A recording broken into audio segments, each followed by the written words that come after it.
It's time for The Pet Show with America's favorite pet expert, Warren Eckstein. Warren is the author of How to Get Your Cat to Do What You Want and How to Get Your Dog to Do What You Want. He's here to answer all your pet and animal questions. And now, Warren Eckstein.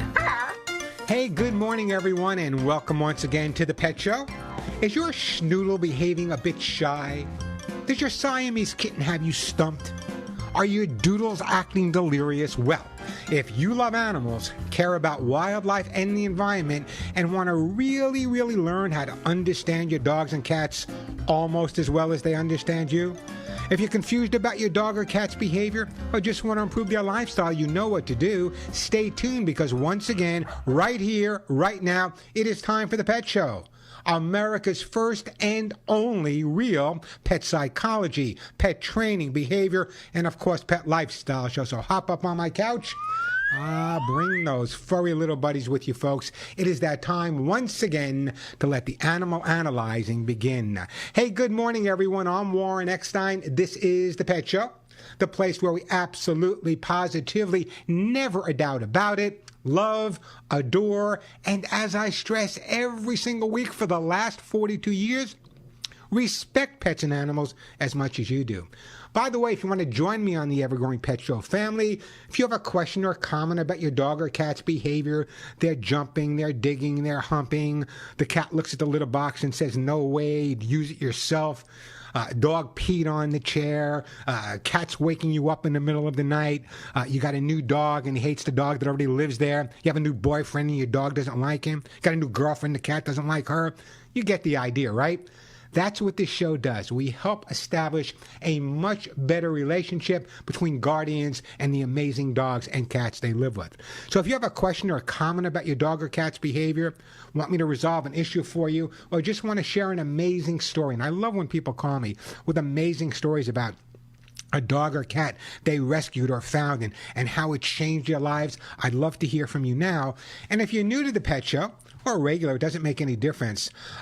Just let me remind everyone that everyone that does call and get to talk to me live on the air today will, in fact, get an amazing gift. Don't get excited. It's not for you. For that beautiful dog or cat at home. I got lots of great stuff to give away. Lucy Pet Food, Hugs and Kisses, Nature Vet stuff. So everyone that calls in and gets to talk to me live on the air will get a fabulous gift for their dog or cat. And again, if you're new to the show, let me just remind everyone, we're not giving away biscuits here. Many of the items I give away are worth $25, $35, even $50. So great time to give me a call. I'd love to answer all of your pet and animal questions. I want to hear from some people that have maybe recently adopted a dog or sheltered a dog, or how your dog reacted to all the storms we just had. Phone number here at the Pet Show, 866-870-KRLA, 866-870-5752, 866-870 KRLA, or our number is 866-870-5752. Plenty of time for your calls. As I said, lots of pretty amazing stuff to give away. I told you, Authors Who Gold, copies of my best-selling books, those amazing T-shirts that say, none of my friends walk upright, Lucy Pet Food, Kitty Licky to give away. And again, people always say, Warren, why are you giving this stuff away on your show? Well, it's not just to give it away. First of all, I have some of the most amazing sponsors in the world. Many have been with me for 30 years. But more importantly than that, is very often the items I give to you when you call in are definitely related to what situation or problem you may be having with your dog or cat. So great stuff to give away. Plenty of time for your calls. 866-870-KRLA, 866-870-5752. That is the way to get through. So what is coming up on The Pet Show today? By now, if you listen to The Pet Show regularly, which, by the way, you should, I never get through all my topics because your questions and your comments are always my priority. But I got some real interesting stuff to talk about today. Here's a question, for example, I don't hear that often. Warren, how long can my dog last without a potty break? Do you know how often your dog should be pooping or peeing? Now you know you have to stay tuned for that information. You can't go anywhere. It's really legitimate. I get this question often. How long can I leave my dog? Is 8 hours, 10 hours, 5 hours? What about my cat? We're going to answer all those questions coming up a little bit later. How long can my dog last without a potty break? These are the things that keep me up at night, guys. Also coming up, they called me strange. Yeah, they called me a lot of different things. Strange was one of them. But I actually taught a dog to bark so that he would learn to be quiet. Now, when I talked about that, people said, come on, Warren, let me repeat that. I taught a dog to bark so that he would learn to be quiet. Tales from my training days coming up a little bit later on this show as well. And here's a great story.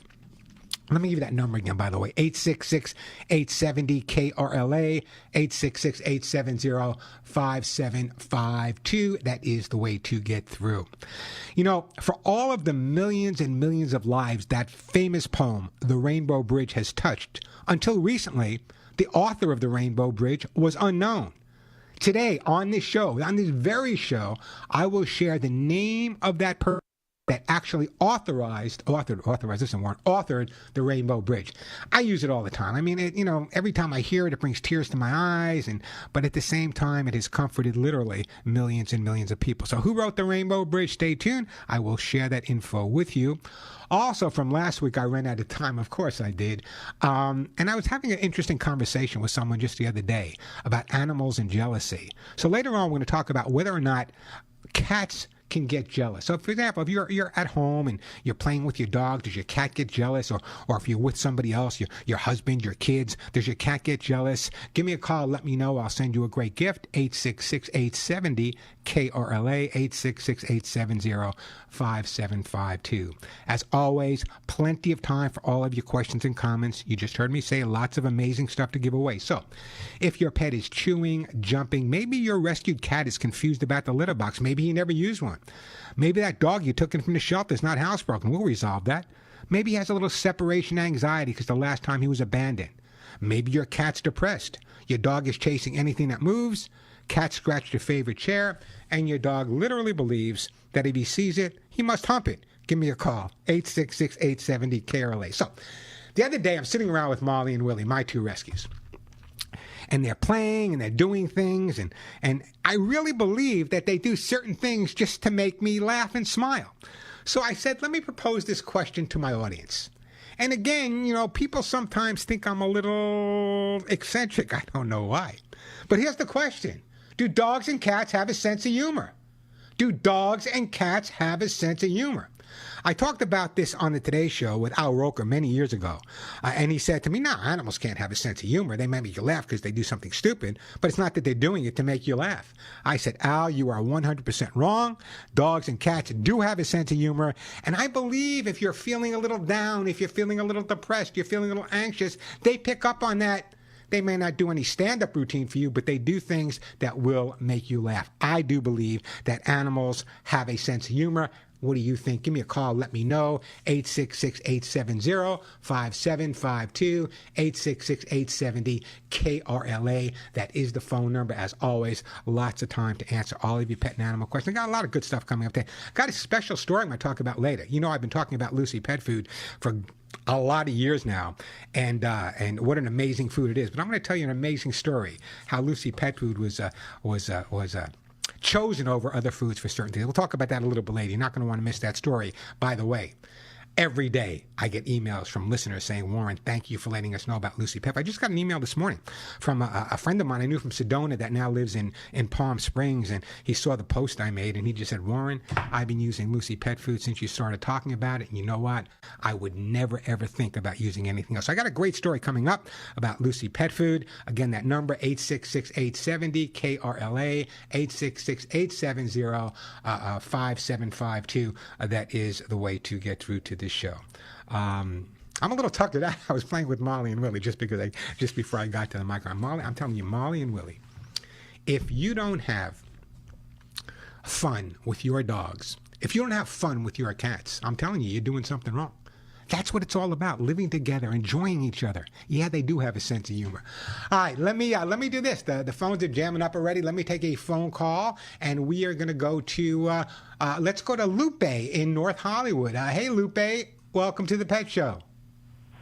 Hi, I am calling because I just recently adopted a dog, and he has a little bad habit of nipping at people that walk into the home or somebody petting him outside.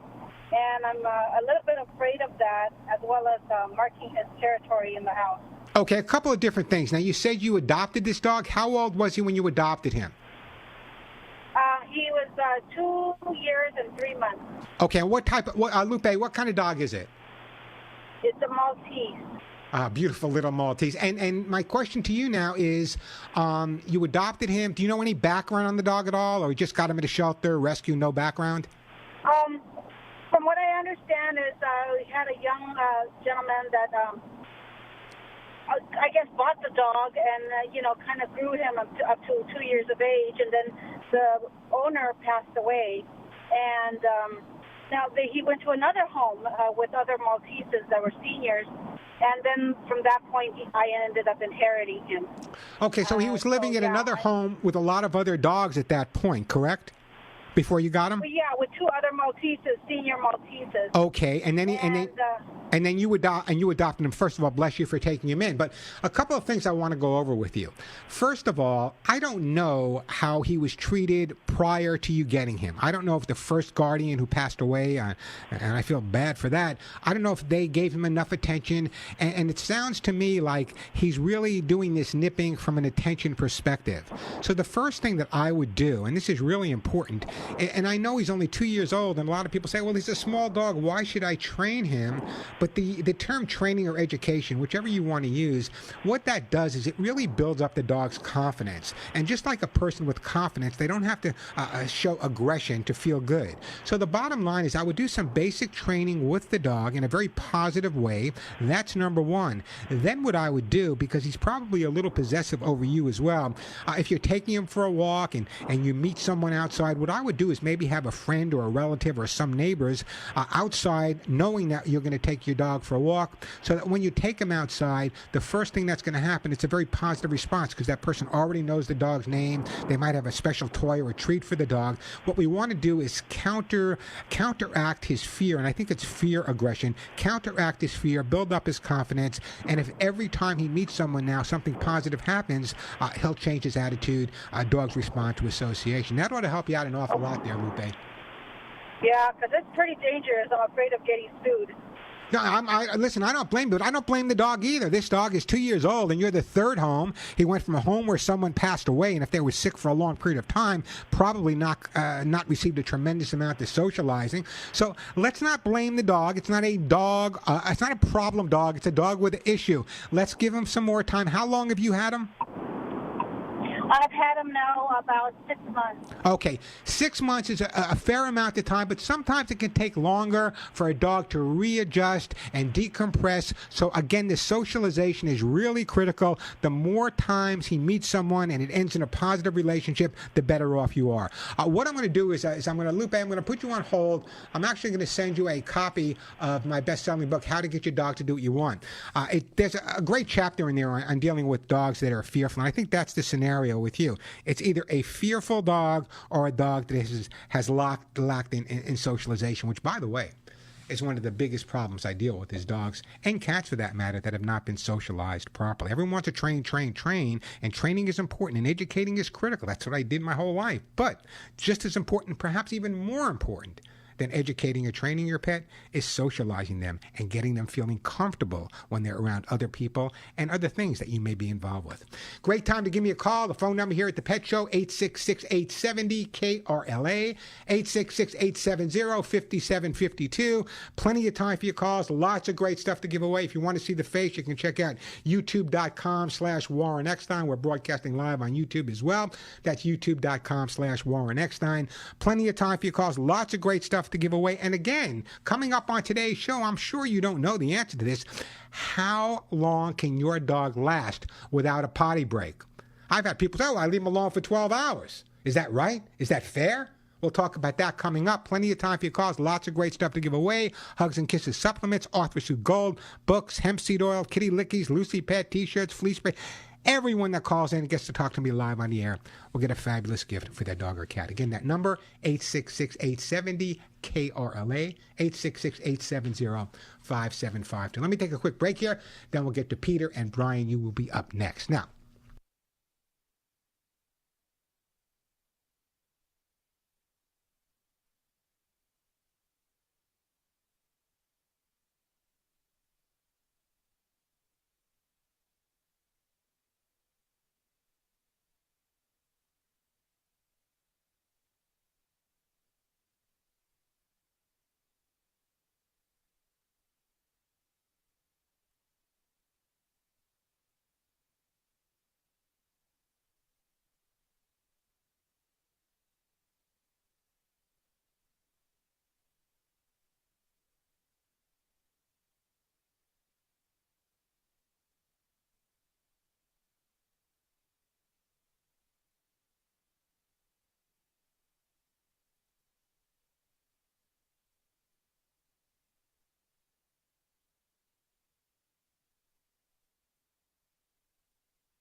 And we are back on the Pet Show. You know, it's interesting. I'm listening to John Denver singing the song about the Dolphins. And I was talking to someone just yesterday on a radio interview I was doing. And they were asking me about my years in Europe and my training in Europe. And I explained to them, I think I talked about this once before on the air as well. I explained to them that one afternoon, sitting around a guest house, that's what they called it. Basically, it was a bar. Sitting around a bar with a German beer in my hand, I was having a conversation with someone who actually worked with Jacques Cousteau for many years. And he had been working with and kind of researching with the dolphins and the porpoises. And then he just stopped. He just stopped and said, I couldn't do it anymore. So my question to him was simple. Why is that after all these years of working with the dolphins, did you decide to stop? And he said, Warren, I'm going to be honest with you. It got to the point where the dolphins were doing more research with me than I could do with them, and the human ego couldn't accept that. An incredible guy, an amazing guy. I learned an awful lot from him. I think I taught him a few things as well. Hey, the number here at the Pet Show, 866-870-KRLA. Just before we get to you, Peter and Brian, part of the family. That's right, cats and dogs, part of the family for most American pet guardians. It won't come as a surprise to those who love their furry friends, but a new poll finds many Americans saying their dogs and cats offer them mental health benefits and are part of the family. Listen to these numbers. Roughly 86% of cat and dog guardians said their pets had a positive impact on their well-being, that according to the American Psychiatric Association. They also found that owners of fish, birds, and turtles were less likely to say so at 62%, but still overall, 88% of all pet guardians said their animals were in fact part of their family, and that could not be truer as far as I'm concerned. Do you consider your dog or cat, do you consider your dog or cat part of the family? There's another question I talked out. Give me a call, let me know. Do you consider your pet part of the family, or do you consider him just a family pet? Give me a call. If you get through, a great gift will be on its way to you. 866-870-KRLA, 866-870-5752. That is the way to get through to the Pet Show. And my questions at the couple. Do pets have a sense of humor? Do you consider your dog or cat part of the family? Any of those questions will be fine if you want to answer them. Let's go to my friend Peter in Irvine. Hey, Peter. Welcome to the Pet Show. How are you today? Warren. How are you? I could not be better, Peter. Awesome. Well, you have a great program, and thank you for all the information that you provide. I have two male cats that are litter mates, and they've grown up together from very small, and they're buddies. But as you asked about the jealousy thing. The one's larger. I mean, they're both the cow spotted. They're white with some black spots. But TJ's larger than Bo. And when I give too much attention to Bo, the smaller cat, TJ will, not always, but quite often, will come up and, bite him on the back of the neck. Okay? And TJ, don't do that. When it's the opposite, when I give too much attention to the larger TJ, Bo will kind of stand there and look at me, So I find that interesting. Obviously, it has to do with dominance, maybe, why they act differently. No, we toss that word around an awful lot, especially in my profession. Everyone talks, the dog is dominant, the cat is dominant. The bottom line is both of these cats are attached to each other, and they're attached to you. And like any two siblings living in a family, there's going to be a little bit of envy when someone's getting more attention than the other person. Now, for example, in some families, let's assume that one person's getting more attention, or a child, that other child can act in one of two ways. He can become assertive and try to take over getting that attention, or he can just accept that fact and kind of walk away, which is exactly what you're doing. The fact that no one's getting hurt, there's no bloodshed, there's not hair all over the place, I think it's good. Leave it alone. Let them work it out on their own. Just make sure you spend equal time and then together time, and I think you're doing everything you should be doing right there. It's what kind of cats did you say they were? What kind of cats? They're beautiful. They're the cow spotted. They're they're mainly white with the black. Oh, they got to be spots. gorgeous. Yeah. Yeah. What are their names? What are their names, Peter? What are their names? That's TJ and Bo, and the neighborhood.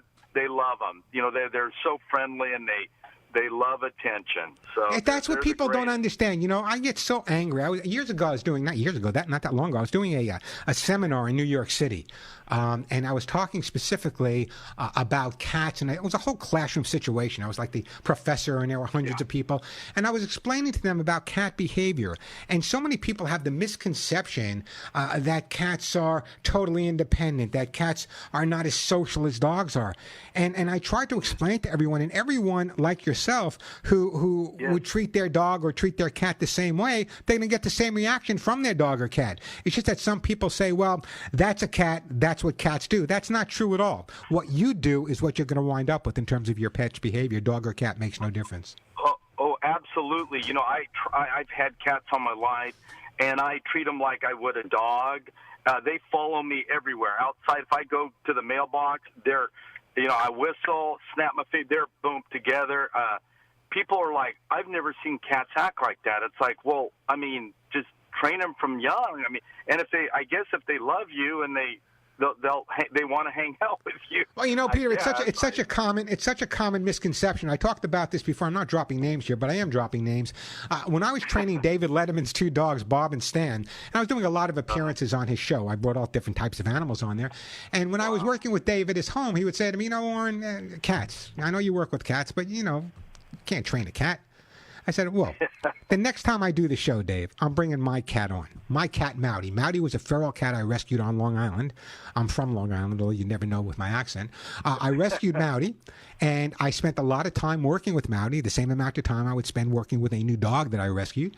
And Mowdy would sit. Mowdy would come when called. 85% of the time, that's all I respond. I don't expect more of a response from my dogs or my cats. So it was fat, and so I brought the cat. I brought Mowdy on the Letterman show, and I had her sit, I had her stay, I had her come when called, and I never heard another word from Dave saying cats cannot be taught.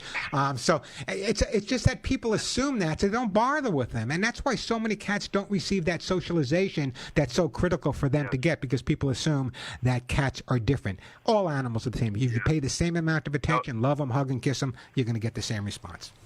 Absolutely. Well, thank you so much. I appreciate you. Oh, Peter, don't go anywhere. You think your cats love you now. Wait till I do this. I'm going to put you on hold, and I am going to send you some kitty lickies. I'm telling you, it's like the cats are addicted to this stuff. They absolutely love these kitty lickies. I get calls every day. Warren, kitty lickies. My cat loves it. So some kitty lickies on its way to you, and I appreciate the phone call. Brian, we will get to your call with your cat attacking you, I promise. Great time to give me a call, by the way. Plenty of time for your calls. Lots of great stuff to give away. The phone number here at the Pet Show, 870 KRLA. If you have a question or a comment, want to share a story about your dog or cat, I'd love to hear from some people how their dogs made out in their during the rainstorms. And if you're listening up in San Bernardino Mountains, how did your dogs react in the snow? Give me a call. Everyone that calls in gets to talk to me live. Excuse me, will get a great gift for their dog or cat. Again, on today's show, again, I'm giving away my own Hugs and Kisses supplements. I'm giving away Lucy Pet Food, Arthrosuit Gold for your dog or cat's hips and joints. Gave away a couple of books already. My best-selling book, either How to Get Your Dog or How to Get Your Cat. Kitty Lickies. I just gave some away to my friend Peter. Copies, as I said, hemp seed oil. Lots of great stuff to give away. Plenty of time to answer all of your pet and animal questions. Now, here's the story. I kind of tossed out two questions. Do you believe, am I crazy? That should be the question. But do you believe that dogs and cats have a sense of humor?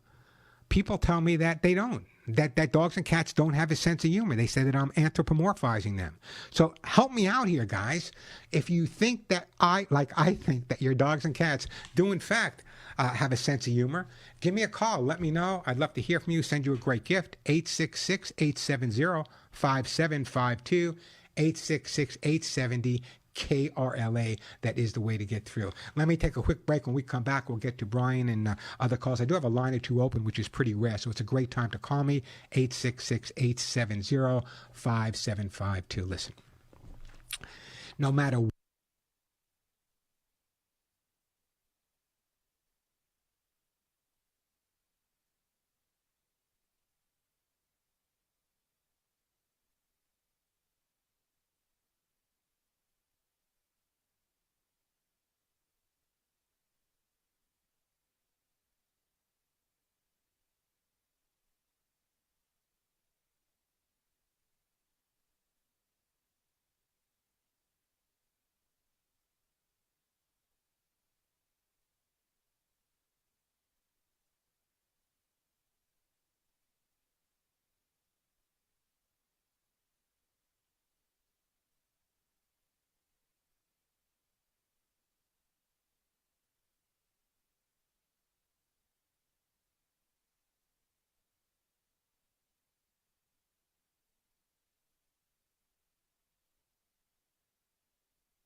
And we are back on the Pet Show. I'm Warren Eckstein. Finally, a weekend with the sun, well, starting to shine, but I think it's going to rain again.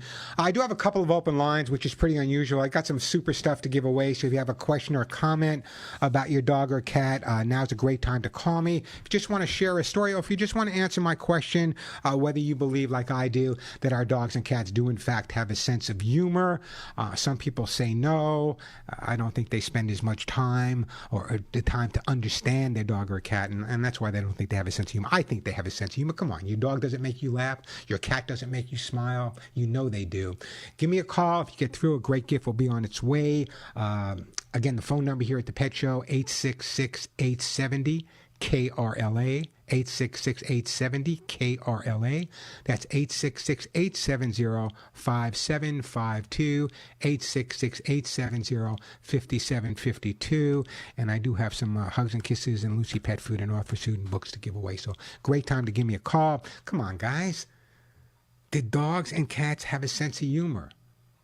Or do you believe animals get jealous? Either one of those questions. I'll send you a great gift. I want to hear from you. All right, now let me go to my friend Brian calling from beautiful Pismo Beach. Hey, Brian, welcome to the Pet Show. Hi, Warren. How are you? I'm doing fine, Brian. How's everything by you? Good. I have a Bengal cat, and I talked to you about a year ago about her. Well, I don't remember, but kind of refresh my memory a little bit. Okay. So I live in the house alone. She's the only cat that I have. And when I come home from work throughout the day, she's fine. But in the evening when I come home and am getting ready to take a shower and take off or whatever, she'll just be staring at me. And then if I try to leave the bedroom to go into the bathroom to shower, she tries to attack me. So are you telling me, Brian, I just want to get my facts straight. Are you telling me that when you want to go out at night, you come home, you take a shower, and you want to go out again, your cat doesn't want you to go out? Is that what you're saying? Right. That's the way it seems. Yeah, well, no, that's probably what's going on. Yeah, but she's been alone all day. She's been alone all day by herself, right? It's the only cat you had. You just said that. I agree. You're out of the house all day long, getting some stimulation somewhere. And then you come home, pat her on the head, give her a treat, maybe a quick hug, go off to a shower, and then go out to party. Poor guy. What's the cat supposed to think? Come on, you need to spend some quality time. That's what Here's what I'm thinking, Brian. Here's what I'm thinking. Okay. Cancel all of your social plans. Cancel them all and just stay home now. Here's what I want you to do, literally. I want you to spend a lot of time with the cat, a lot of time socializing the cat. But one of the problems I'm foreseeing is that you are letting the cat know that you're leaving. And so you're triggering the cat's response. What I would do is, even on weekends, I would come home, make believe you're going into a shower, go out the front door, come right back in, go out the back door, come right back in, go into another room, come right back in. So the cat doesn't assume that when you leave, it's always going to be for a long period of time. That's number one. Number two, what I would do is I would find a specific item that your cat cannot live without. A treat, a toy, whatever that may be. Kitty lickies, who knows? Whatever it may be, what I want you to do is the only time you give that cat the kitty lickies or whatever surprise you're going to give her is when you're leaving. This way she associates you leaving with a positive versus a negative. That's number two. Number three, leave a radio on for her on a talk station. Wait, let me recommend the station to you, KRLA. If you put all those pieces together, in other words, your cat is not reacting because it doesn't like you. It's not reacting because it's jealous. It just wants to spend more time with you. And when the cat is reacting in an assertive way, you're probably saying, no, stop it, leave me alone, knock it off. So even though you're spending time with her, dogs and cats are like kids. They respond to attention, whether it's negative or positive, it's attention. So ignore it. I think you'll be fine in a couple of weeks. And once again, you'll be able to go out at night. I promise, Brian. Do you think I should get another cat? If the cat is dispossessive over you, I'm not so sure. But you might want to do this, though. You might want to work with a local rescue in the Pismo Beach area. Maybe you want to try fostering a cat, let them help you out, and hopefully it works out. This way you're fostering and you're helping to socialize the cat, and if it works out, you can become one of my listeners, which are the majority of them, which we call foster failures, that wind up adopting what they're fostering anyway. So I would do that. Make sure there's, but before you do that, what I would try to do is I would go out and I would get a stuffed animal that looks like a cat. And what I would do is, if you have a friend that has a cat, maybe get some scent on it and bring that into the home. Let your cat get used to the smell of another cat, even though it's not another cat, it's a stuffed animal. Scent is important. And if the cat is reacting good to that, I think you're right on target. Okay, awesome. All right, Brian, well, I'm trying to think. What I want. You know what? Don't go, Brian. I'll put you on hold. Don't go in. I'm going to send you a jar of my own Hugs and Kisses vitamin mineral supplement treats. Put a few of those down. She'll let you go out of the house. It's amazing. It's amazing how pets control us. And it's the way it should be. 866-870-5752. 866-870-KRLA. That is the phone number. Let's go to, God, where do we want to go here right now? You know what? Let's go to Lynn. Hi, Lynn. Welcome to the Pet Show. Oh, hi, Warren. My dog, who's a little under 4-pound rescue Chihuahua, who's 14, was just diagnosed this week with pulmonary hypertension. Yeah. And I had two major questions. One is the eating has become very difficult. And even her like favorite thing in the world is shrimp, and she turns her nose, but she'll eat something like a blintz or sour cream or something mushy. I was just on my way to the store to get her baby food, but I wanted to know if you had any suggestions. And what you need to do is remember that cats generally don't eat with their mouth. Dog. I'm sorry, dog. I'm sorry, dog. I'm looking at the cat article here. Dogs do not eat with their mouth. Okay, they eat with their nose, as do most animals. So if we can make what you're feeding her smell that much better and that strong, we can encourage her to eat again. So here's my recommendation. But that's the strange thing. What? Instead of wanting the things she normally would want, which like tuna or shrimp, which she loved, she now wants things like a blintz or sour cream or Cheerios or something that has no smell, which I can't figure out. So it's maybe it's her sense of smell that's changing. Maybe with the hypertension, their senses do change. Maybe her sense of smell is changing, and therefore things that smelled one way to them a while ago don't smell the same way to them now. There are things that I ate as a kid I won't even look at now. So what I would try to do is this: take the regular food that you normally feed her, whatever cat food you feed her. To the dog. I keep saying cat. Take the dog. Take the dog for whatever dog food you normally feed her. What I want you to do is go back to taking some of her favorite things, like shrimp or whatever. Take a plastic container, and half of the plastic container, put the shrimp. In the other half of the plastic container, put the food. Let it sit in the refrigerator overnight. What's going to happen is the dog food will take on the smell of the shrimp. Then what I want you to do is take the dog food, pop it in the microwave for a second or two to heat it up. Heat makes it smell better. It really encourages I've heard you mention that. Well, that's where go ahead. No, go ahead. She's it's worse than that. We're at a stage where, like, unless I actually give it to her from my hand, like, she won't even look at her old food anymore. It's well. What is the vet recommending? It's gone downhill like since yesterday. This started Wednesday. It's happened so fast. And the other question I had for you was, they suggested that you could do an echocardiogram, but I'm wondering, is there any, in a 15-year-old dog, is there any point, other than finding out exactly? Here's what I would do. Here's what I would do if I were you, and I can only answer the questions if I were you, okay? I would contact a veterinary cardiologist. I would do a teleconference with him, explain to him what's going on and what advice he can give you. I think a specialist at this point is probably the way to go. I'm giving you advice as if the cat is in good health, just the hypertension, but there may be more going on. So I would contact a veterinary cardiologist, ask your vet to recommend one. And then what I would do is have a teleconference with him and then follow whatever advice. He may change medication, and maybe that your dog is feeling differently now. So I think I can only answer the question as if this was my dog, Lynn, and that's what I would be doing. My next phone call would be to a veterinary cardiologist. Have you ever dealt with this illness before? Oh, absolutely. Hundreds of times. As many dogs as I've adopted at 15, 16, 17, 18 years old, off the street, skinny. Yeah, a lot of, and sometimes it's misdiagnosed because just like with people, well, not so much in your case, but there's something called white coat hypertension. Are you familiar with that term? No. Okay, white coat hypertension is, for example, if I go to my doctor and he takes my blood pressure at his office, it's going to be much higher than it would be at home. So dogs also, veterinarians will tell you that when they take blood pressure with a dog at the veterinary hospital, because the dog's excited, that blood pressure is going to be higher as well. So here's what I'm advising you, either ask your vet, excuse me, or contact a veterinary cardiologist, and I would follow from there. I'm also going to do this. I'm going to put you on hold, and I am going to send you, God, you know what? I'm going to send you a jar of my Hugs and Kisses supplements.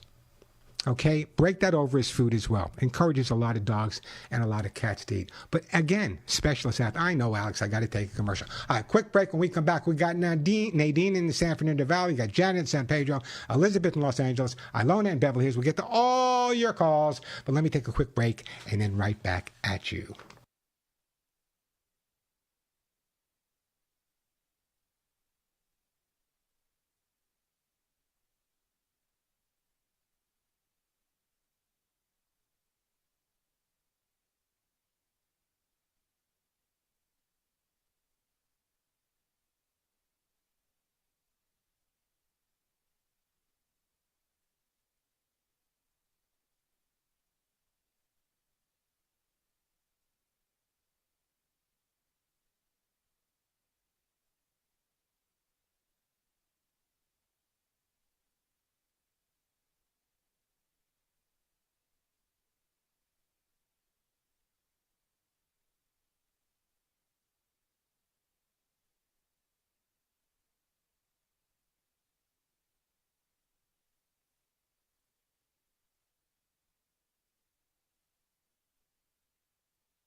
And we are back on the Pet Show on Warren Eckstein. I'm going to get to your calls. Ilona, I'll get to all your calls, I promise. But right now, I want to share something special with you guys.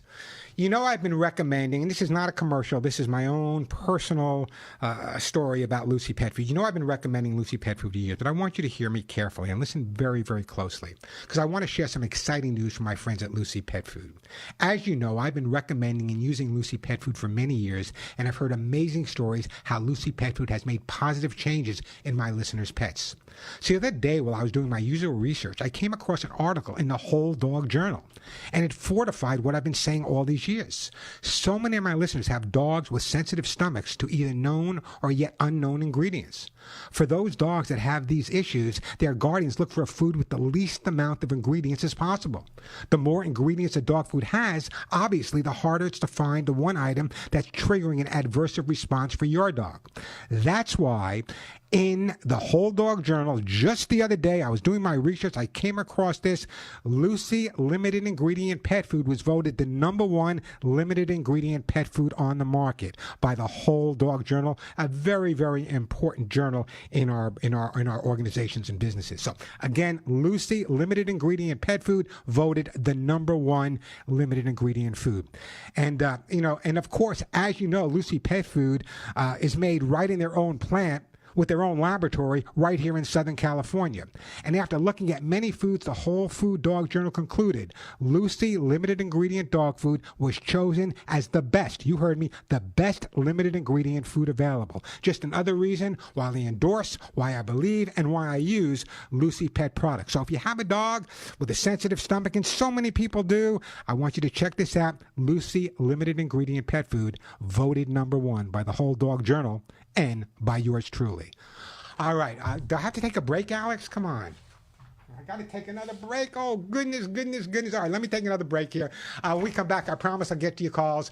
I got some great stuff to give away. We got a whole other hour to go. So, Janet, you got a great call from San Pedro. Elizabeth, cat behavior, a dog bitten by a coyote. I want to get to you, Nadine, and Ilona. I know you sent me a pillow. I have it sitting right behind me. We'll get to all your calls right after this. The phone number, 866-870-KRLA, 866-870-5752. I'm Warren Eckstein. This is The Pet Show.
Little doggy do blues here on the Pet Show. I'm Warren Eckstein. The phone number 866-870-KRLA. We got a whole other hour to go, so if I don't get your calls this hour, hang in there. I'll send you a great gift. But right now, I want to go to Nadine in the San Fernando Valley. Hey, Nadine, welcome to the Pet Show.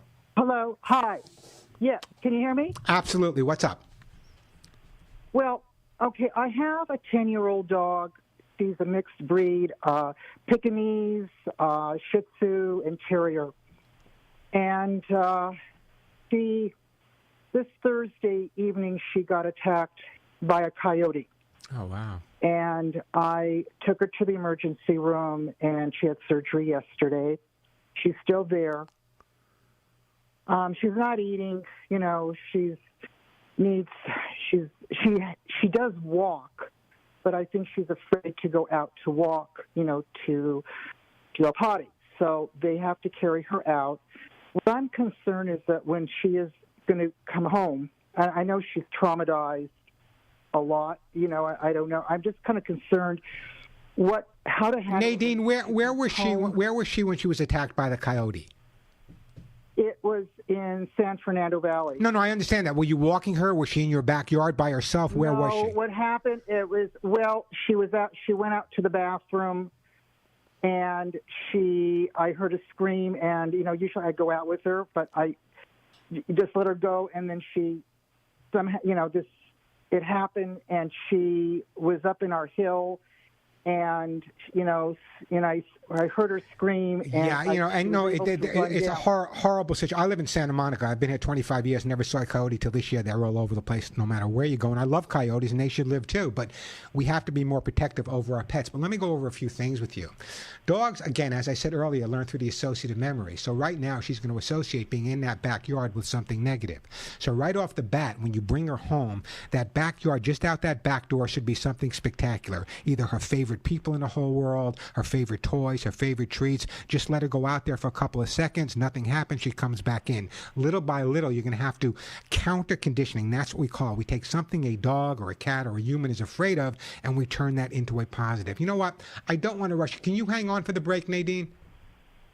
Sure. I'm going to put you on hold. I don't want to rush you.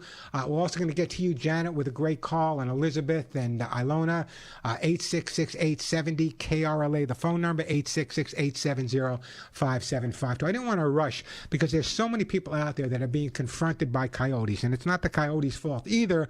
That's why you hear me advocate that even with my guys, Molly and Willie, when they're in my backyard, I am there with them. I got bright lights in the backyard, and when I'm out there with them, I always carry an air horn.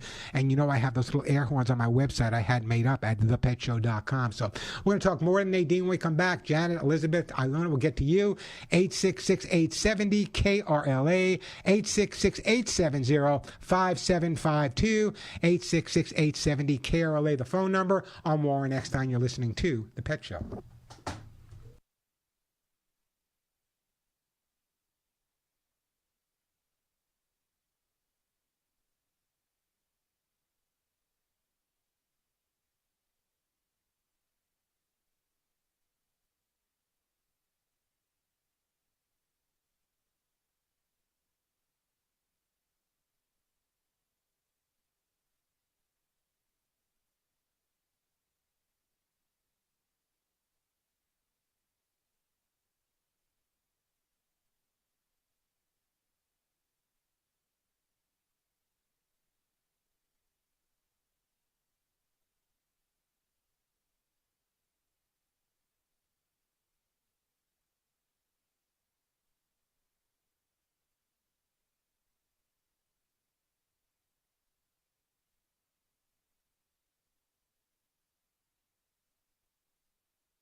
And if you love animals, you have come to the right place. I'm Warren Eckstein. This is The Pet Show.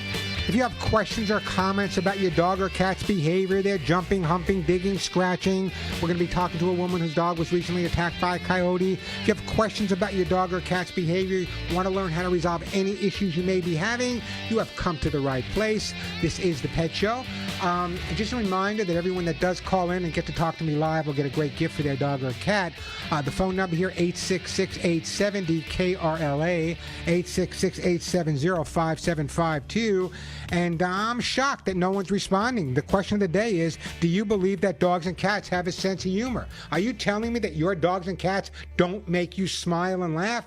I say dogs and cats have an incredible sense of humor. I said this earlier when I was training David Letterman's dogs. If the dog had a space between his teeth, he would have hosted late night instead of Dave. The dog was funnier. That's just the way it is. I believe dogs very often take on the personality of the people. So if your dog doesn't have a sense of humor, maybe you need to take a look in the mirror. 866-870-KRLA, the phone number, 866-870-5752. Everyone that calls in will either get hugs and kisses, Lucy Pet Food, Kitty Lickies, copies of my books, hemp seed oil, Authors Who Gold, T-shirts, those little air horns. And I'm going to talk about air horns when I go back to Nadine. 866-870-KRLA. All right, Nadine, you still with me? Go ahead. Okay, so Nadine, we were talking to Nadine. She lives in the San Fernando Valley, and her dog was recently bitten by a coyote and is still at the vet hospital. How severe was the attack? I mean, what is the vet saying, Nadine? Well, right now, I guess she's supposed to be coming home, assessing her, trying to eat, she's, I guess not interested. I guess they're also assessing, her neck as well, because that's when they bite around on the neck. So, from what it's going to be, I guess a day by day, I guess. Yeah, well, I'm concerned. I'm sure your vet's doing everything he can from a physiological standpoint. I want to handle it from a behavioral standpoint. Having worked with dogs that have been bitten by coyotes and in some cases even mountain lions and have survived, there's a lot of trauma that takes place. In other words, I've worked with dogs that after they had been attacked, totally refused to go outside, just refused to go outside altogether. That's why I suggested earlier that before we wait too long and say, well, let her get over it. I want her to be healthy, but at the same time, the longer you wait to bring her back into that area, the more her mind is going to establish that she doesn't want to go there. So from day one, and on the vet's okay, I would have some friends, people that she knows. If she has a dog that she knows that's very friendly, just in the backyard for a couple of minutes, then come inside. Then maybe an hour later, go back outside. I wanted to associate going outside now with positive things happening, because right now, going outside is a negative response on her part after being attacked by the coyote. So that's the way I would handle it. I would follow the vet's advice in terms of the medical approach, but in terms of the behavioral approach and psychological approach, counter conditioning is the way to go. Little by little exposure, always making sure it ends in a positive note. And I have taken dogs that have had horrible traumas, dogs that have been shot, dogs that have been stabbed, and just kind of worked with them. And it didn't happen overnight. So patience goes a long way, but they will come around because they do learn through that association. And as long as they start reassociating that area with something positive, you should be fine. Okay. All right, thank you so much. But Nadine, before you go, it's such a great, it's not great for you, but I'm so glad you called, because this is kind of breeding season for coyotes, and they're out and they're around, and you have to be so careful. Even people with large dogs, and remember, the first 15 seconds of a coyote attack is the most dangerous. So the first 15 seconds is so people say, well, I'll let my dog out, but then I'm going to go out there in a few seconds. The first 15 seconds of attack. So what I'm going to do, and hopefully this will never happen again, but I want you to follow the advice I gave you, follow your advice medically. I'm going to put you on hold, and I'm going to send you one of those little air horns. They're hard to find. I do have them on my website. We had them made up specifically, so whenever you're walking your dog, even when I'm just in the backyard with Molly and Willie, just hanging out in the backyard with them, I always have one of those air horns in my hand. As a matter of fact, Denise takes it when she goes shopping, not only for dogs, but some crazy people out there as well. So those air horns, I think they're like $8, and they're not expensive, and they're available at my website, thepetshow.com, thepetshow.com. Phone number here, 866-870-KRLA. We'll get right back to your calls in just a second. You know, part of my question last week, and I never got to it, and we're talking a little bit about it today, is cats getting jealous. You know, many studies indicate that animals, particularly dogs and cats, are fully capable of experiencing empathy and grief. So it stands to reason, it just does, that human jealousy isn't completely out of the realm of possibility for our cats as well. If they notice you're paying more attention to the dog or the other cat at the moment, just like the caller, I want the thing they have. I very much in cats' repertoire. So, you know, it's very possible that your cats can be jealous, your dogs can be jealous, but if you follow my advice using First Pet Psychology, you won't have to worry about that. Do dogs have a sense of humor? Do cats have a sense of humor? Give me a call if you get through. A great gift will be on its way. But right now, we are going to San Pedro. We're going to go to Janet. Hey, Janet, welcome to the show. Hi. How are you today? I'm good. I have a question about 4 of my dogs. How many dogs do you have? 4. Yeah, 4 dogs. What kind of dogs are they? I have a German Shepherd, a Husky, a Pit Bull, and a Belgian Malinois. Malinois. I worked with them in Europe. Great dogs. Quite a combination there. So what's your question for me? Around a certain time in the morning and afternoon, they all start howling. And I don't know why. Well, you don't know why, but they know why. That's the important thing. You know, one of my specialties was working with dogs, alerting dogs. You know, for whatever reason they had to alert people for. And the bottom line is, they don't howl or they don't bark excessively for no reason. Very often, we don't see, we don't smell, we don't hear something that's going on, but it turns out that they do. Now, the fact that they're doing it at specific times during the day makes my detective work a lot easier. Something in your neighborhood, whether it be the guy down the block who has a Harley Davidson, or your next door neighbor when their heater kicks on, or whatever it may be, there is something at those times a day that are triggering the dogs howling. How long are they howling for, Janet? 5 minutes, 10 minutes, a half hour? I'd say 5 minutes. Yeah, you know what?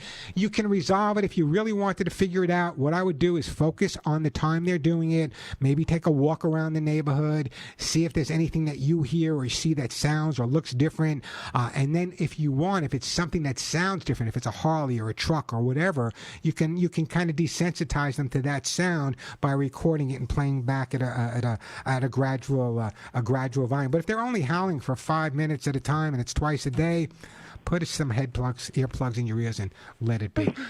I think it's good for them. You know, you have 4 dogs, and, you know, howling is also a rallying call.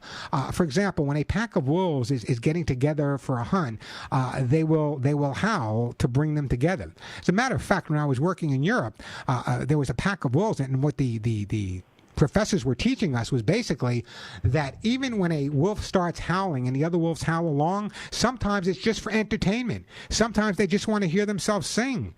You know, it's like Mitch Miller, I'm telling you out there. So they'll actually change pitches to kind of harmonize with each other. It's amazing. The animal kingdom is absolutely amazing. Why 4 dogs? Are you just that much of a dog lover? Because I adore you already, Janet. Yeah. And the breeds you picked, a German Shepherd, a Pitty, a Malinois, and what was the other one? A Husky. A Husky. That's quite, and they all get along? Yeah, they all get along. Ah, that's great. Do you walk them all together? Sometimes, or I have to separate them too.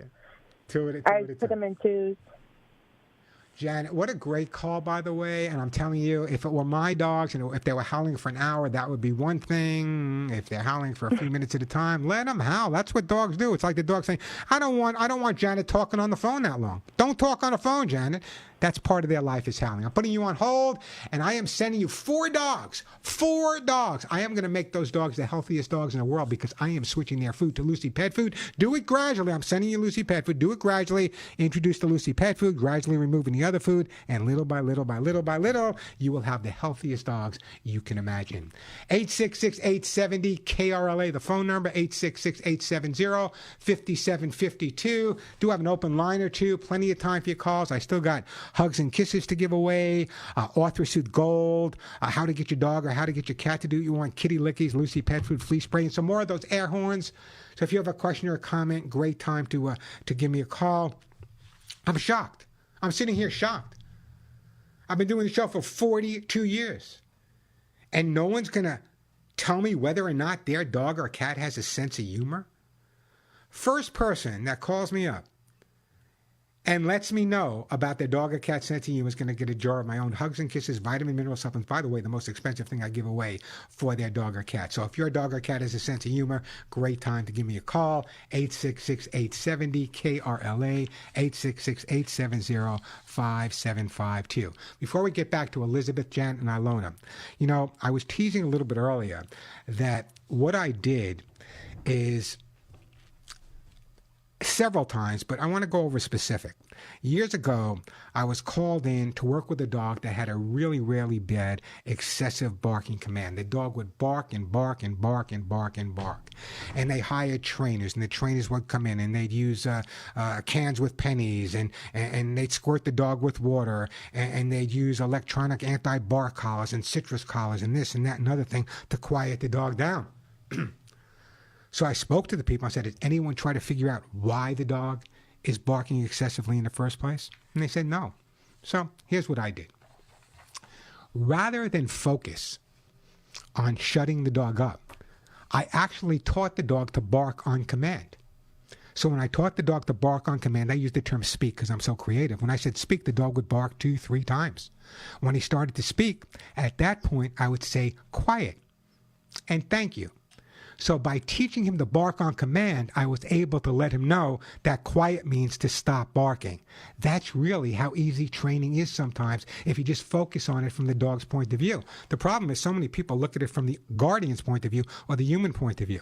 So the way I quieted the excessive barking dog down was teach him to bark on command and then teach him to command quiet so I had the control. Just another story from Warren's training years. 866-870-KRLA, the phone number. Let me take a quick break. When we come back, Elizabeth, you'll be up next. And then let's see, it'll be Ilona and then Christina. 866-870-5752. 866-870-KRLA. I'm hoping to get to some of my topics today, like how long can your dog last without a potty break? We're going to talk about that. And who wrote the Rainbow Bridge? We're going to talk about that as well. 866-870-KRLA. Excuse me, that is the phone number. Let me take a quick break, then we'll get back to your phone calls.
And we are back on the Pet Show. 866-870 KRLA, the phone number, 866-870-5575. I'm going to get right to you, Elizabeth. Then we're going to go to Ilona, Christine. I got some great gifts for you guys as well.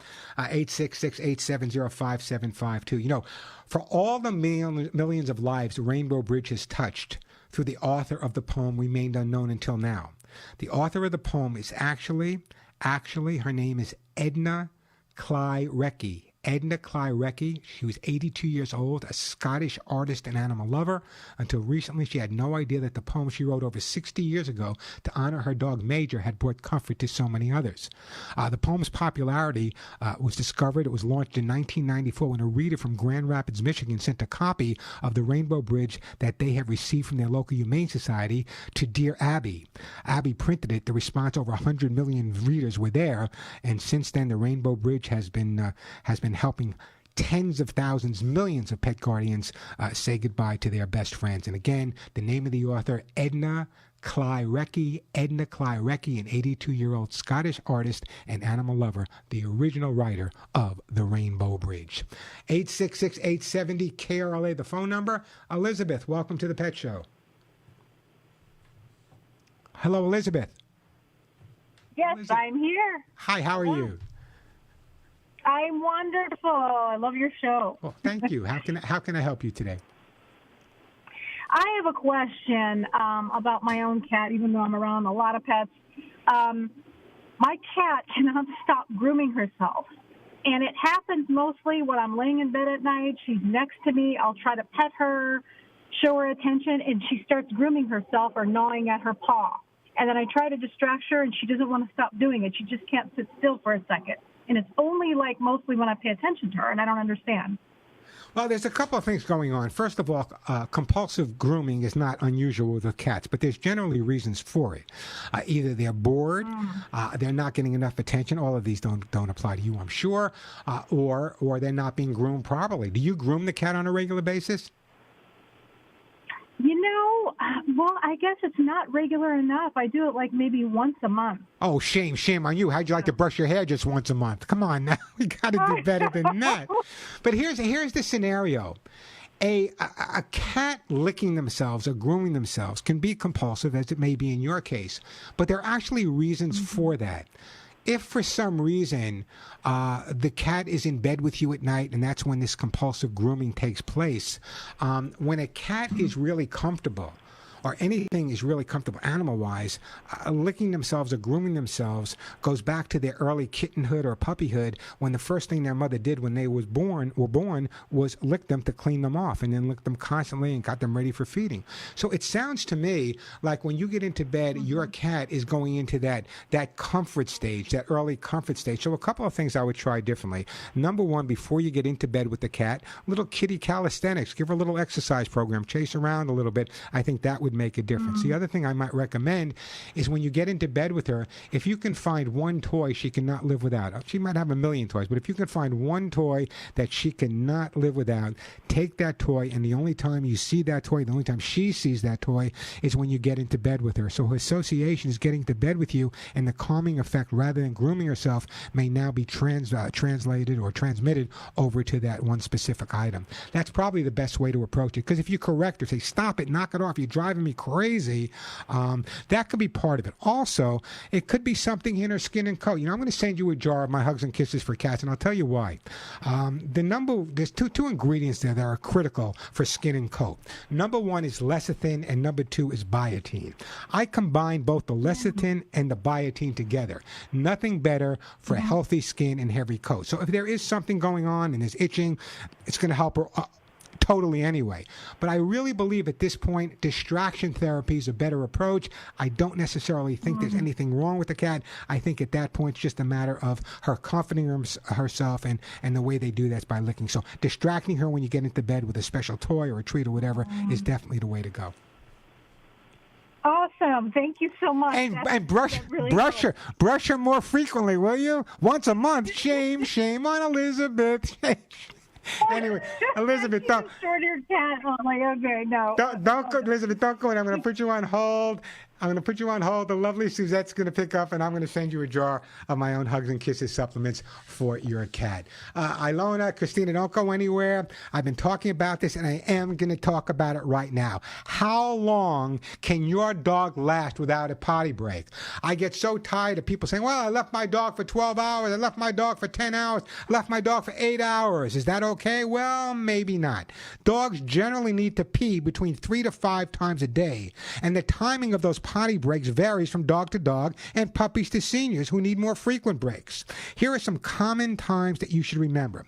Puppies, 1 hour per every month of age. So a 3-month-old puppy can wait approximately 3 hours. A 4-month-old puppy, 4 hours. Adult dogs, age 1 year and up to 8 hours, but ideally I don't recommend more than 6. Now what about senior dogs age 8 and up? Depending on size and health, anywhere from 2 to 6 hours. Some dogs with medical issues when they're older, only a couple of hours. Of course, what I just talked about are estimates depending on the health, the habits, the dog size. But any dog forced to hold themselves for too long is at risk for urinary tract infections, stones, or crystals. Plus, holding urine for too long is just plain uncomfortable. For your pet's safety and comfort's sake, a good rule of thumb is to provide a potty break every 4 to 6 hours if possible. That will make all the difference. Make your dogs and cats feel a whole lot more comfortable. It's not good for them, psychologically or physiologically. And then you come home after 10 hours and the dog peed on the floor or pooped on the floor, and you're going to blame the dog for it.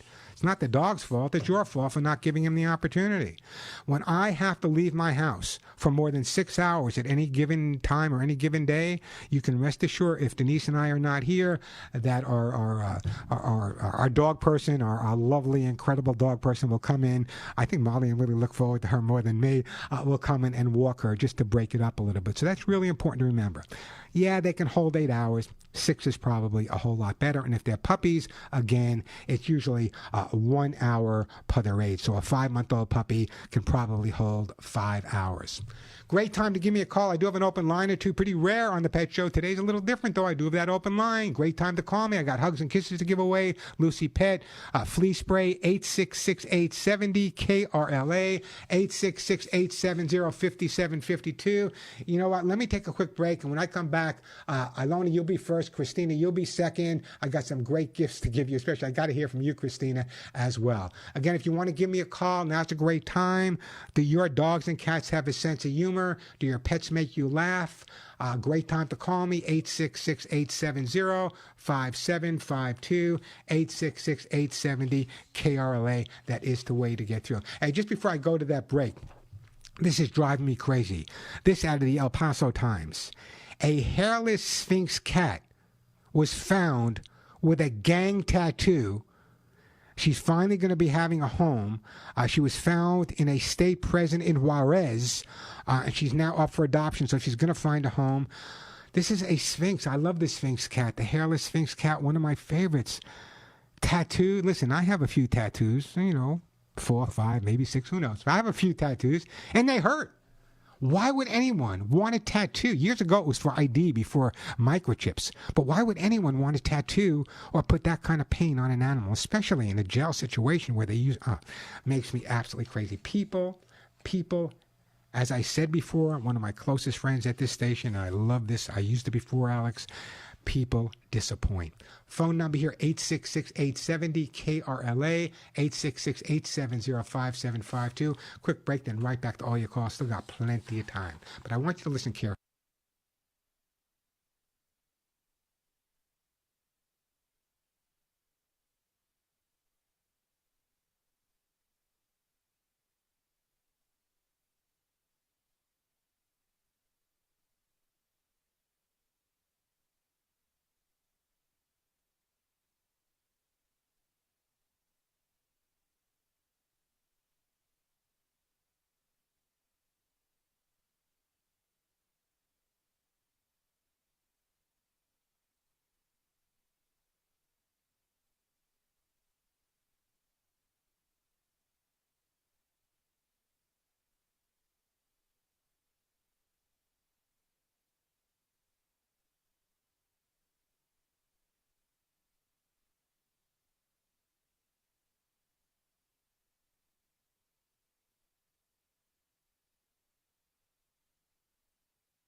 And I love this. We are back on the Pet Show. I'm Warren Eckstein.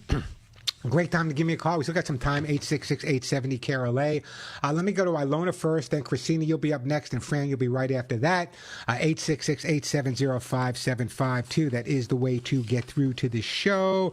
God, it's interesting. I came across an article the other day, and it said these are the dog breeds for neat freak pet parents, and they recommended certain breeds that they considered cleaner. Any dog can be clean. All you got to do is clean them. But they said the poodle, the cockapoo, the labradoodle, the mini schnauzer, the bichon frise, or bitchin' frizzy as I say, the Mexican hairless dog, the Basenji, the greyhound, the Italian greyhound, and the whippet.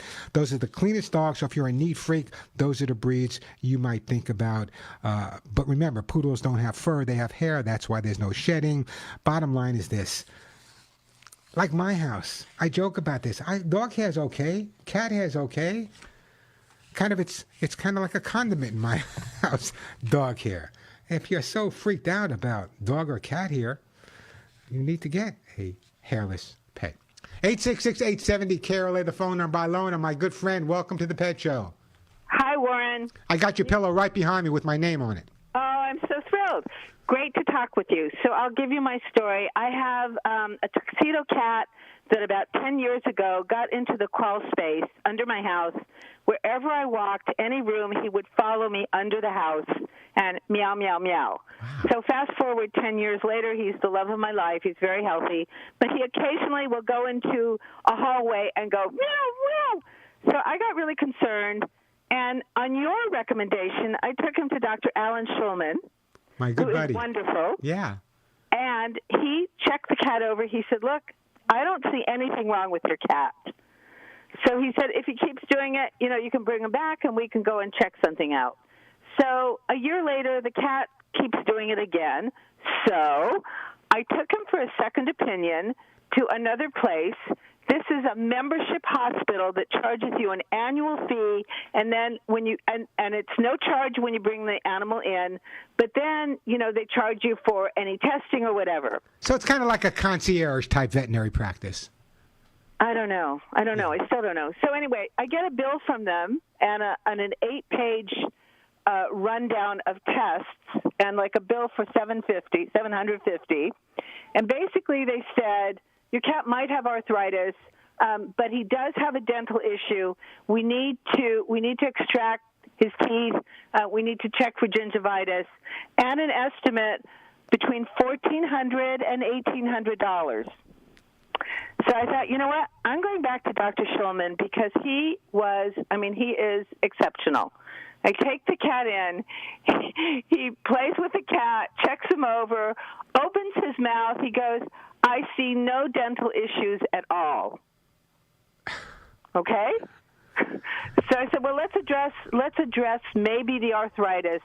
So I did get him to give an injection of something called Silencia. Are you familiar with that? Not this specific brand, but I know the product. Brand new, FDA approved in January.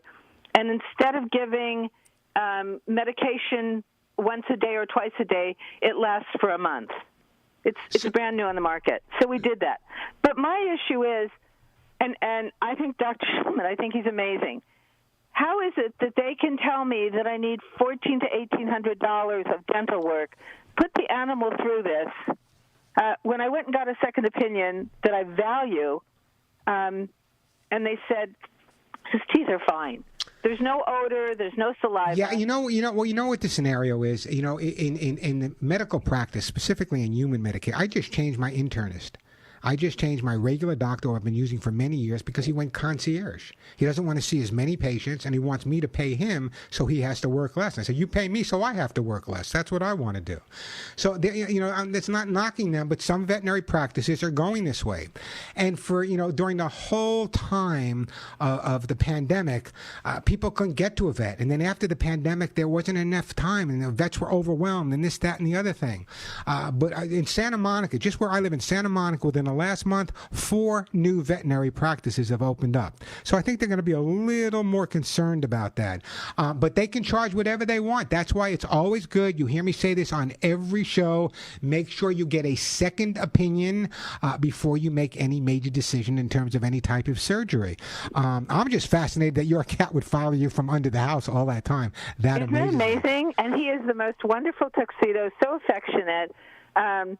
My son calls him a, I forget what he calls him. Anyway. Did you notice, but before you went to this other vet, not Alan, but before you went to the other vet, did you notice that your dog was, your cat was pawing at his feet? I'm saying that a lot today. Your cat was pawing at his mouth or anything like that? Not at all. Let me tell you what I think was going on. It's a medical problem. I think it's a behavioral issue, and it's not even an issue.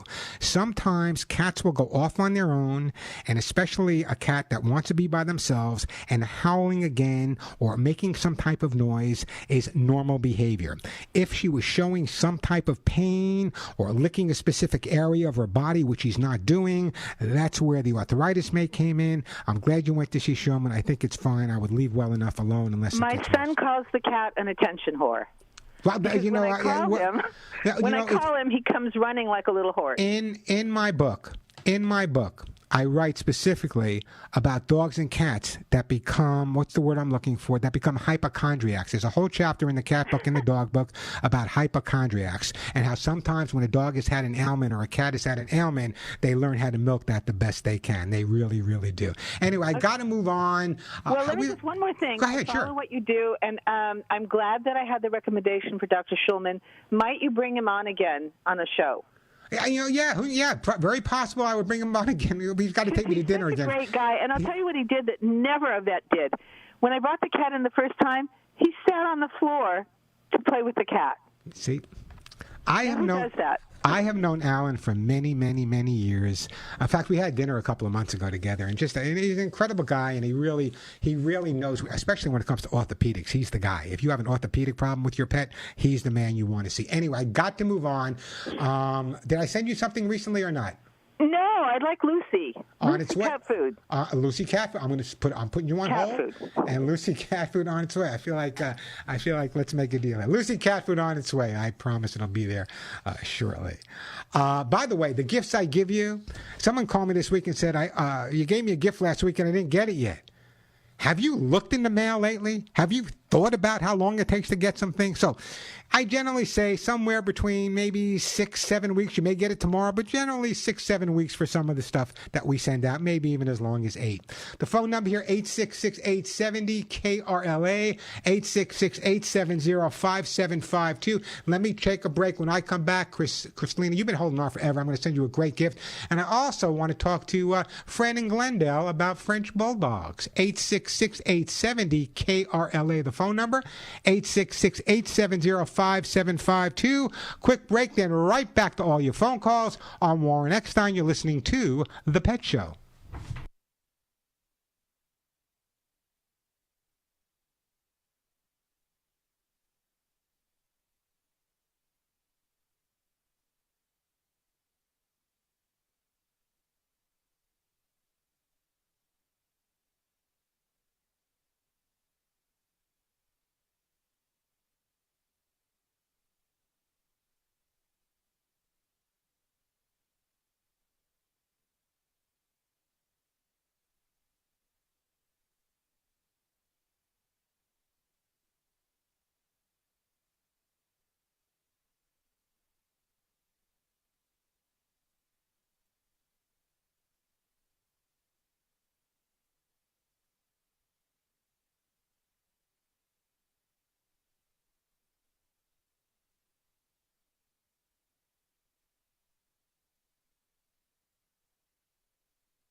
That's my next dog. It'll be Gomez. Hey, we're back on the Pet Show. I'm Warren Eckstein. Let me get back to a couple of phone calls here. Just a reminder, if you can't get through now, as soon as I get off the air here, I start my national and Canadian show.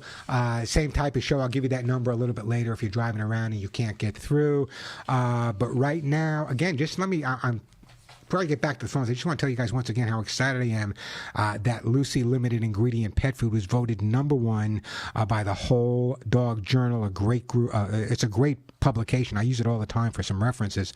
Voted #1. Just another reason. And you know by now that Lucy Pet Food is manufactured right here in Southern California at their own plant with their own laboratory.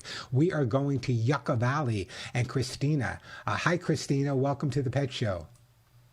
Hi, Warren. How are you today? Just to tell you, we got Rocco about 4 years ago from the animal shelter. He's an American Staffordshire. Took me a while to understand him, but now he doesn't talk, but I know exactly what he wants. I mean, like we talk mentally. And he really tried to, and he's making me laugh. He loves to make me laugh. Let's say an example. I do a lot of gardening. I'm pulling the weeds. It's a pile of weeds. And he grab a mouthful of weeds, look like a dinosaur, and he want me to chase him. He just dropped them right away. But something is doing something funny just to make me laugh. You know, it's interesting that you said an American Staffordshire Terrier. You know, I've talked about this before. For years, I trained the Buster Brown dog, Buster Brown and Tig. We live in a shoe. This is my dog, Tig. I live here. Anyway, Tig was the last Tig was an Amstaff that I rescued that I had trained for the Buster Brown Company. Just an amazing dog, and I would take him around, and he would do things and make everyone laugh. And I take him to Buster Brown for kids' shoes. I take him to organizations or places where there are lots of kids in schools, and he would just do things to make people laugh, and that's why I brought this up. A lot of people believe that animals don't have a sense of humor, but yours does too. He looked like he's smiling from one year to another year. You can tell he's smiling and he's happy. And you know something else. Play a game.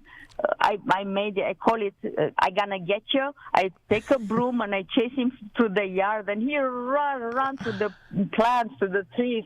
He's so happy. Christy, what's his name? What's your dog's name? Rocco. Rocco, what a great name. I'm going to tell you something about Amstaff, American Staffordshire Terriers. They can be standing still and jump straight up in the air. Yes.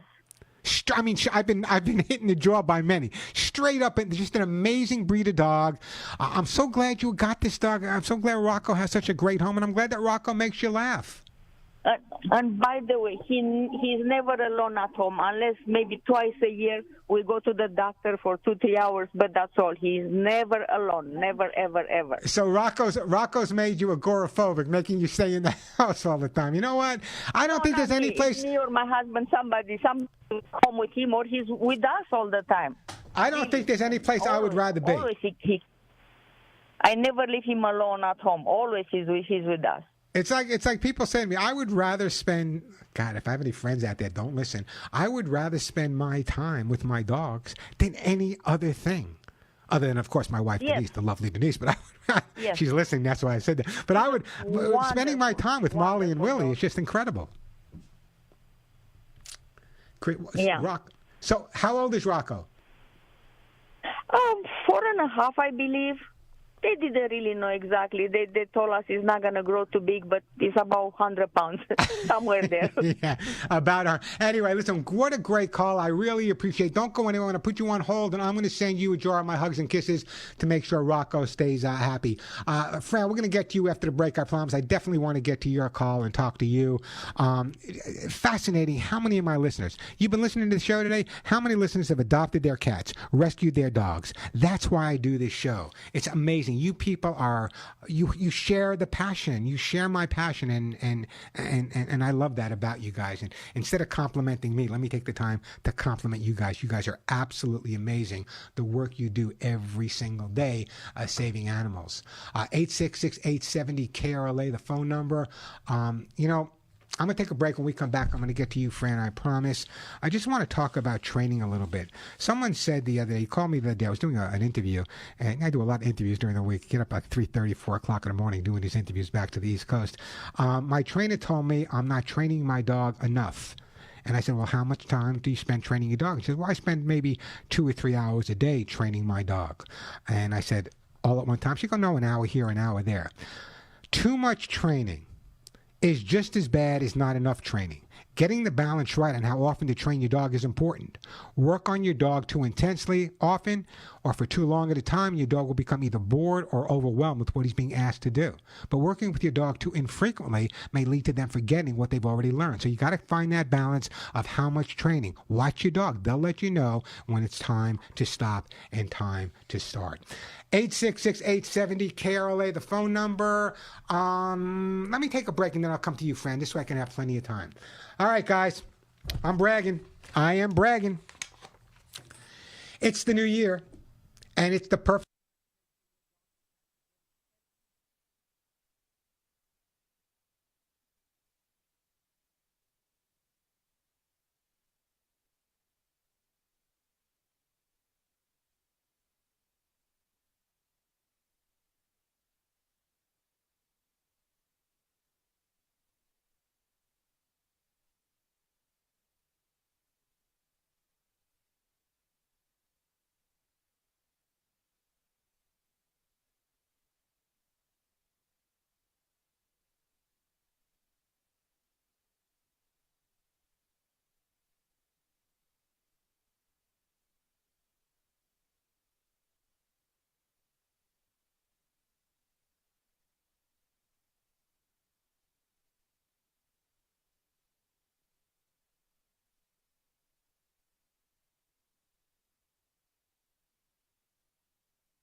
And we are back on the Pet Show. I'm Warren Eckstein. 866-870 KRLA is the phone number. Still got some time for your calls. Let me go to Fran here in Glendale. Hey, Fran, welcome to the Pet Show. Oh, hello there. Happy. I always watch your program. Listen to your program, by the way, whenever I can. Well, they say I have the perfect. Anyway. They say I have the perfect face for radio, so we're good. But you're terrific. But a younger male neighbor of mine recently acquired an adorable 2.5-year-old French bulldog, and I don't know what to get. He has got a cushion or a bed or whatever it's called. But I was told by its new owner that it's not into toys so much. So I don't know what to get him. Well, no, if your neighbor just recently acquired a 2.5-year-old French bulldog in Southern California. What a shock! Where did the dog come from?